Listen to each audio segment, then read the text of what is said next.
Globally எவ்வளோ launch பண்ணாங்கன்னு கேட்டிங்கன்னா $300 அரௌண்ட் 25,000 குளோபலில் லான்ச் பண்ணிட்டு இந்தியாவுக்கு மட்டும் 28,500 வந்து லான்ச் பண்ணியிருக்காங்க. இது வந்து எதுக்கு போட்டியாக இருக்குன்னு கேட்டிங்கன்னா நாய்ஸ் லூனார் ரிங்க்கு போட்டியா. அதோட ப்ரைஸ் எவ்வளோன்னு கேட்டிங்கன்னா 20,000.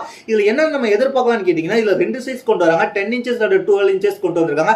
10 இன்ச்சஸை பொறுத்த வரைக்கும் பேட்டரி 18.5 மெகா பேட்டரி இருக்க போது, 12 இன்ச் சைஸை பொறுத்த வரைக்கும் 20.5 மெகா ஹெச் பேட்டரி இருக்க போது, கிட்டத்தட்ட இது 100 மீட்டர் வரைக்கும் வாட்டர் ரெசிஸ்டன்ட். இது வந்து SPO2 கொண்டு கனெக்ட் பண்ணலாம், பிளட் ஆக்சிஜன் கனெக்ட் பண்ண போறோம், அப்புறம் பிரீத்திங் மெத்தட கனெக்ட் பண்ண போது, அதுக்கப்புறம் ஹார்ட் ரேட்டை கனெக்ட் பண்ண போது, பாடி டெம்பரேச்சர் கனெக்ட் பண்ண போது அப்படின்ற மாதிரி எல்லாம் சொல்லியிருக்கிறாங்க.